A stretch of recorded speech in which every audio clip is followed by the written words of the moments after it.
Oh, I was afraid this is what you were, what your segment was gonna be. So this, of course, happened, and no agenda hasn't got to this yet. I'm interested to see if Adam's going to agree with me or not. But everyone's jumping up and down about DEI, which I will have the clip on why they're thinking that. But I might have a different take on this, and I'm interested to hear what you think about it. All right.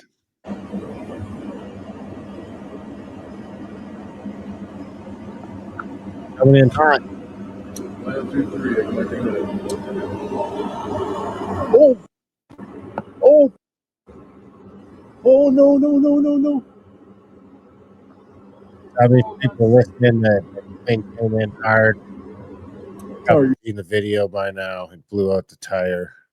Is that what they say? Because it almost looked like the landing gear was coming back up when it did that. Did you see? Yeah, I don't think it blew out the tire. I don't know. I'm just talking up my ass when I say what, but it looked like actually the landing gear failed. Like it didn't stay where it was supposed to stay. It didn't stay right. Oh, that's what I was thinking, that it must have been the landing gear failure, because the way it seemed to be going on the bottom, but then right when I watched your video, I felt like I did see the wheels come up a bit before impact.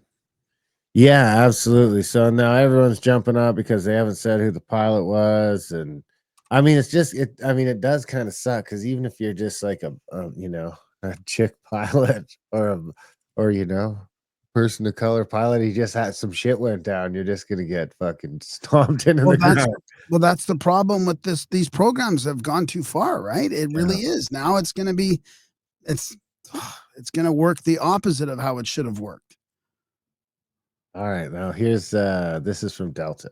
Delta's a winning organization, and so we want a winning workforce, and we know a winning work. So for people listening, this is Kyra, the Vice President and Chief Diversity, Equity, and Inclusion Officer at Delta Airlines. VP, wow. Being able to attract the best and the brightest talent from everywhere. Are we missing out on some great thinking, some great people, some great new pathways to discovering brilliance that may not come the traditional path of a college degree?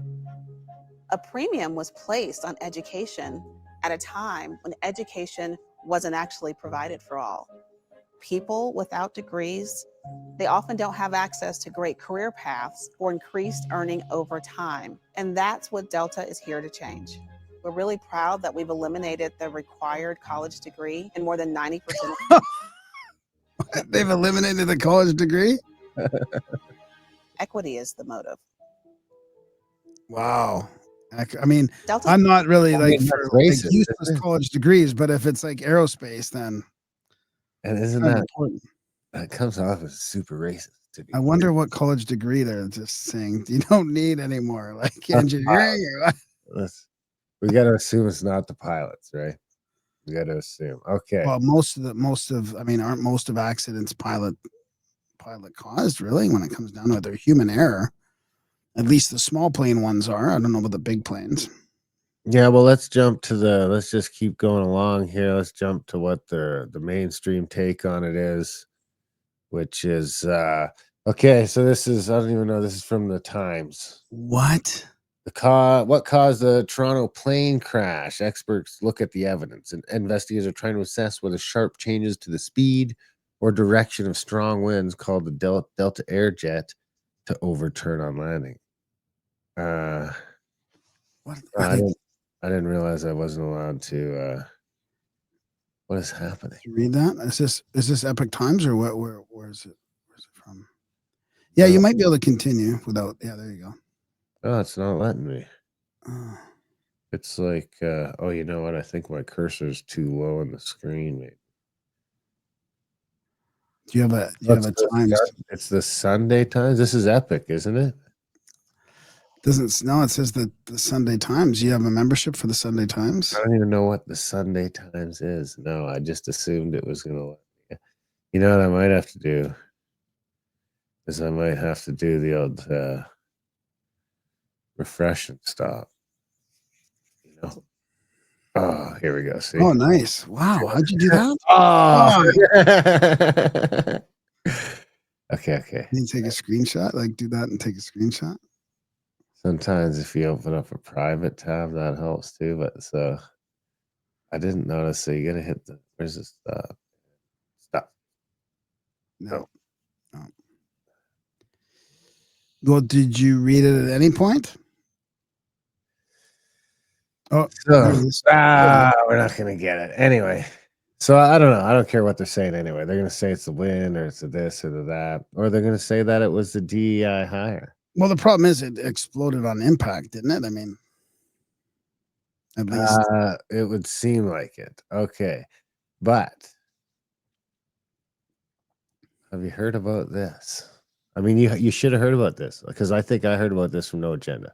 So, did you know that the FAA changed some landing patterns a couple years ago? Yeah. Yeah. Because of guess what? Guess why? Yeah, Guess I what? know why. We're gonna get to that. It's unbelievable, dude. FAA implements more efficient descent procedures to reduce fuel burn and emissions. So this is from Thursday, January 13th, 2022.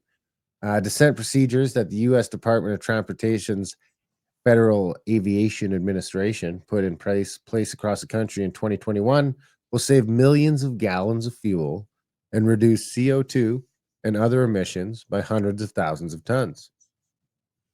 The 42 new optimized profile descents, OPDs. You know what? You understand what an optimized profile descent is, right?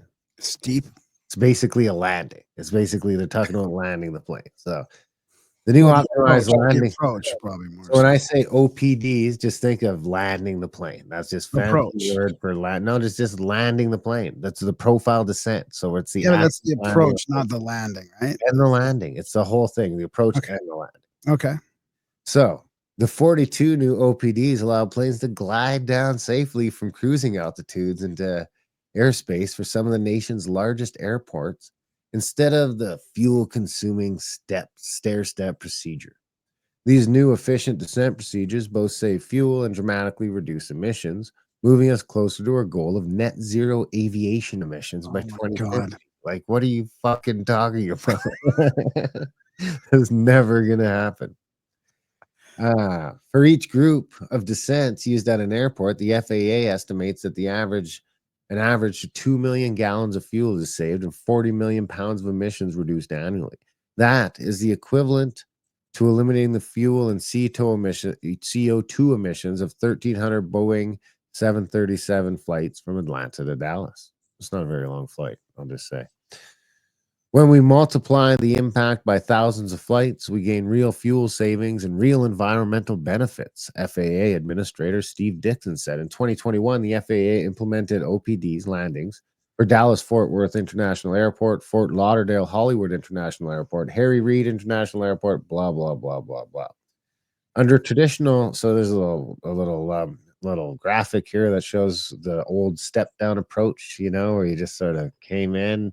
And you notice the difference is you're coming in on much less steep of an angle here compared to the new optimized profile design, which is just like, get in there, man, now. In the winter. Yeah. And if you remember, Adam was saying, just watch because there's jet wash. You're in more jet wash now. And there's a bunch of reasons why we do the step down approach. So you're going to get ready for rough landings. That's exactly what he said. That's why this pinged with me. And everyone I've told this to since the crash has just blown their mind. They're doing what? Anyway, under traditional staircase descent procedures, aircraft repeatedly level off and power up the engines. This burns more fuel and requires air traffic controllers to issue instructions at each step. With optimized descents, aircraft descend from cruising altitude to the runway in a smooth, continuous path with engines set at near idle. Just shut it off. We will come in on neutral.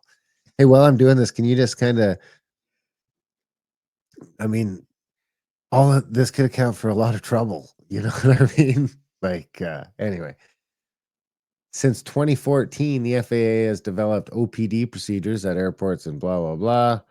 The FAA employs a growing number of new flight procedures that use less fuel and reduce noise.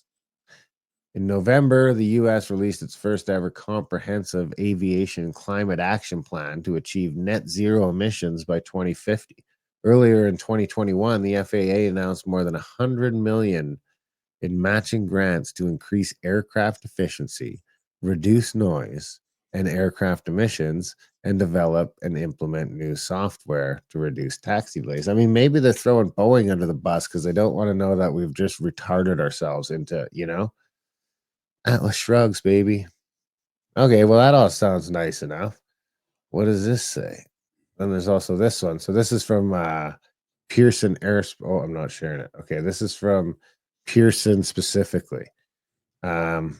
Changes to why have the flight paths changed? So changes to flight paths are very rare and require a lengthy process. So just to clarify, Pearson is the airport that the crash happened. Toronto Pearson. Toronto Pearson Airport.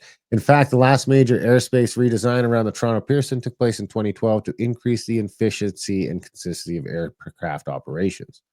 On November 28th, 2022, NAV Canada introduced airspace enhancement known as required navigation performance authorized blah, blah, blah for 2 runway ends at Toronto Pearson. RNPAR provides the opportunity to design shorter, more direct arrival routes, enabling aircraft to turn towards the airport sooner. These procedures will support environmental sustainability efforts by Oh my significantly God. reducing greenhouse gases and the overflight of residential areas. Some communities may notice changes to some you might notice crash. Smaller changes in flight plans were implemented in 2018 and nighttime around, blah, blah, blah. Flight plans are like highways in the sky and have been carefully designed to allow aircraft to fly safely and efficiently between airports. So if changes in flight plans are rare, why can it seem like aircraft are flying different routes? So anyway, there you have it right from Toronto in case people want to say that maybe Toronto wasn't doing that. There's from Well, Pearson. that's a different. I think that's a whole different initiative, isn't it? Yeah, it's a different one. So so they're probably doing both of them. Yeah. Right. So you got a double initiative. I don't know if they're doing more direct approaches to save gas. So let's jump over to here. So here, why is landing not usually a continuous descent? So this is from before they were doing continuous descent. This is from 7 years ago. So the question, I've noticed on commercial flights that during the last 20 minutes, the aircraft alternates between a descending and ascending pitch. Why is this? Why not just descent? Okay, so the plane wouldn't be ascending. Do you want to share that? Oh, I thought it was. Sorry. Yeah. This is on Aviation Stack Exchange. So it's just like a question and answer board. So the answer here, the plane wouldn't actually be ascending. But you notice this, right? Where it seems like when you're landing, you're going down and then up and then down and then up. So the plane wouldn't be ascending during the descent sequence and instead follows a stair step sequence. The time where the plane remained level might have felt like ascending, even though it wasn't. It is very hard to judge that from the passenger cabin. It is much easier for the pilot to have a sequence of descents to a specific altitude. Alternating will keeping altitude until the next marker. It also provides a timeline during which he can handle his checklist. Doing a full continuous descend brings the danger of ending up too high and needing to re-intercept the glide slope from above. This needs more vertical speed, and if something goes wrong, can end up with the plane undershooting the runway in the worst case. Intercepting from below each time is much safer and makes that airplane will never descend steeper than the glide slope. And the horizontal sections allow for margin to correct any minor mistakes. It is also safer to change the configuration of the airplane, flap/gear, while in level flight rather than during descent. Staying level for a bit also allows the plane to bleed off the airspeed gained during the descent. So one more and I'll end this segment. That was good, though. I mean, that was great to see them talking about that in that regard. So this is from September 12th, 2018. What you need to know. This is from openairlines.com. What you need to know about the continuous descent approach. Pilots are the main factors to improve fuel efficiency, since a lot of initiative to save fuel must be applied during flights. That's why this new series of articles will focus on giving you tips or trips from many industry best practices for fuel efficiency. So what is a continuous descent approach? Continuous descent approach consists in descending continuously in idle thrust and without leveled steps. The following graph shows an example of 2 descent profiles. In red, a descent profile with steps resulting in higher fuel consumption. In green, a perfect application of a continuous descent approach with no step. I mean, which fucking plane do you want to be on, dude? It's, I'll ask 100 people and they're all going to give me the same answer. But the other one's perfect. The green one's perfect. So 3 great benefits when applying the continuous descent approach. It reduces fuel consumption, as explained above. It reduces the greenhouse gas emissions that are responsible for the planet's climate change. It also Just seeps reduces the everywhere. noise nuisance from near the airport. So, descent is not the most fuel-consuming phase of the flight, so you may not think there's not much to save. However, here are a few figures, blah, blah, blah. We kind of talked about that earlier. What's not mentioned in this article anywhere is that it's more dangerous. Yeah. Yeah, where's the pros and cons? Where's the cons for that? Yeah. Yeah. So anyway, that's my segment on the plane crash. Well, did you hear about you didn't hear about the Endeavour Air part of it? No, I didn't. Oh boy. Okay, well I'm gonna have to just finish this off with something from here. I And think then, the part about this though is that he mentioned how it's throwing the air traffic controllers off too. So I mean, all of a sudden, a lot of these weird crashes could start making more sense. I mean, they're all trying to do something they've never fucking done before. Yeah. Or haven't been traditionally doing, and now we're trying to do it